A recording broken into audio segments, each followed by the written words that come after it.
Ukraine के ballistic missile से attack हुआ है और पावर स्टेशन में भीषण धमाका। रूस के कई इलाकों में अलर्ट भी जारी किया जा चुका है। हालांकि विंटर प्लान को देखते हुए जिस रणनीति के तहत रूस अभी तक हमलों को अंजाम दे रहा था, अब यूक्रेन ने भी पलटवार करते हुए पावर स्टेशंस को टारगेट किया है। ऑयल रिफाइनरीज पर तो पिछले कई हफ्तों से लगातार यूक्रेन की तरफ से हमले हो रहे हैं, लेकिन ये लेटेस्ट तस्वीर बैलिस्टिक मिसाइल से हुए उस अटैक की है जहां पावर स्टेशन में भीषण धमाका हुआ। अब रूस ने तो अटैक कर दिया, लेकिन इस बीच रूस के कई शहरों में अलर्ट जारी हो गया। बेलगोरोद से मॉस्को तक सायरन बज रहे हैं कि यही अटैक रूस में भी हो सकता है। यूएस मिसाइल अटैक से हमले की आशंका है।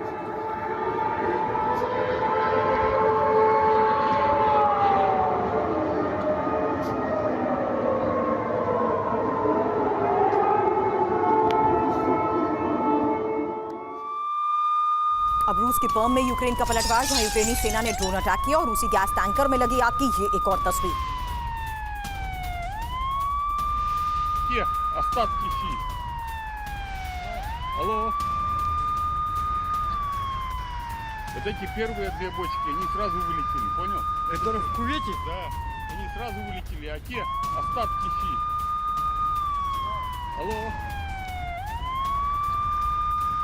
Вот эти первые две бочки, они сразу вылетели. हालांकि तीन तस्वीरें अब आपके सामने होंगी जहां देखिए किस तरीके से यूक्रेन ने पलटवार करते हुए सीधे रूस के गैस टैंकर को हिट किया।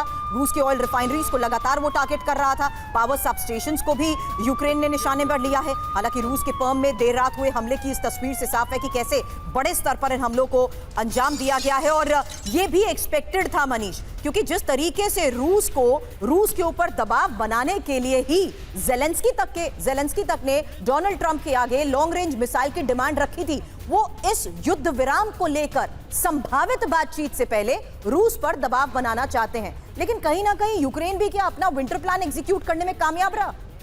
देखिए, आपके पास 2-4 मिसाइल है, 200-400 ड्रोन है जिससे आप लगातार हमले कर सकते हैं। इससे आप कुछ ऑयल रिफाइनरी को टारगेट करेंगे, लेकिन इससे रूस युद्ध में पीछे नहीं हटेगा।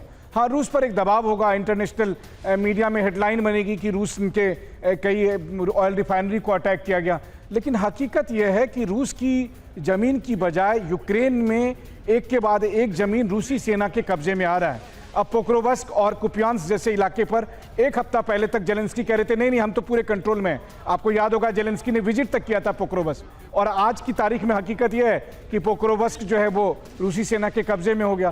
तो बात यह है कि केवल 2-4-10 ड्रोन मार देने से या कुछ मिसाइलें चला देने भर से आप युद्ध नहीं जीतते। अगर ऐसा होता तो 9/11 होने के बाद तो आतंकियों ने अमेरिका फतह कर ली थी। तो हकीकत यह है कि युद्ध में आपके ग्राउंड ट्रूप्स कितने हद तक आगे बढ़ते हैं यही तय करता है कि विजेता कौन है। मनीष, एक बहुत बड़ी खबर आ रही है और यूक्रेन के राष्ट्रपति जेलेंस्की की पार्टी में बगावत हो रही है। ये बड़ी खबर है। पार्टी के कई सीनियर नेताओं ने विपक्षी दलों के साथ मिलकर नेशनल यूनिटी सरकार बनाने की मांग की है। देखिए बगावत के सुर कैसे अख्तियार हो रहे हैं। जेलेंस्की प्रशासन के कई सीनियर लोगों पर गंभीर भ्रष्टाचार के आरोपों से खलबली मच गई है।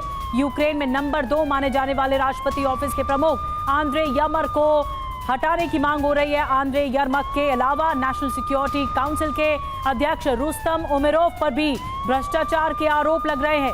यूक्रेन के कानून मंत्री और ऊर्जा मंत्री को भ्रष्टाचार में शामिल होने की वजह से हटाया गया है। बहुत बड़ी खबर है। अंतर्विरोध देखने को मिला है। मनीष, ये जो बगावती सुर हैं, क्या ये पहले से ही सामने आ रहे थे या फिर अभी ताज़ा अटैक के बाद और ज्यादा खुलकर विरोध हो रहा है? देखिए, अब तक तो यूक्रेन में जो कुछ होता था उसके लिए कहा जाता था कि ये रूस की साजिश है, लेकिन पहली बार ऐसा हुआ है कि यूक्रेन की अपनी जो एंटी करप्शन एजेंसी है उसने एक मामले की जांच शुरू की और फिर वो दंग रह गए, क्योंकि वो FBI अमेरिकी एजेंसी के साथ मिलकर कोऑर्डिनेट कर रही थी।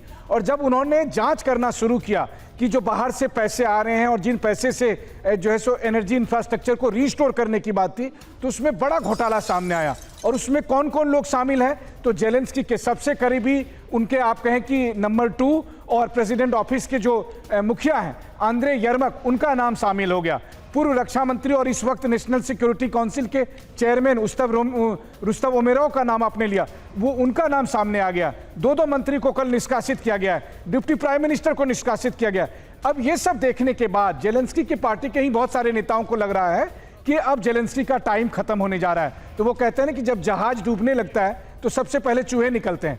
तो अब जेलेंस्की की पार्टी के ही बहुत से नेताओं ने कहा कि अब टाइम आ गया जब हमें अपोजिशन को साथ लेकर जो है एक नेशनल यूनिटी की सरकार बनानी चाहिए। तो ये बात कब कहती है सत्तारूढ़ पार्टी, कब कहती है कि हमको अपोजिशन के नेताओं को भी लेकर सरकार बनानी चाहिए? जब उन्हें लगता है कि अब हमारा आखिरी समय चल रहा है। तो माना यह जा रहा है कि इसी करप्शन के मामले की जांच के नाम पर आखिरी जो है सो तलवार लटकेगी जेलेंस्की पर। बिल्कुल चौतरफा घिरता हुआ यूक्रेन इस वक्त दिख रहा है। एक तरफ तो हमले हो रहे हैं रूस के, तो दूसरी तरफ अपने ही अंतर्विरोध पर आ गए और बगावती सुर सामने आए हैं।